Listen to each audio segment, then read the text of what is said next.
In regards to temperature, it's important to consider your dog's breed, size, age, and overall health. For cold weather, small or short-haired breeds are more sensitive to cold.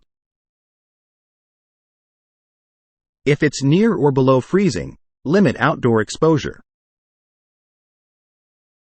Signs of cold distress include shivering, whining, or lifting paws. Frostbite is a concern. For hot weather, dogs are at risk of overheating in high temperatures, especially brachycephalic, flat-faced breeds. Signs of heat distress include heavy panting, excessive drooling, weakness, or collapse.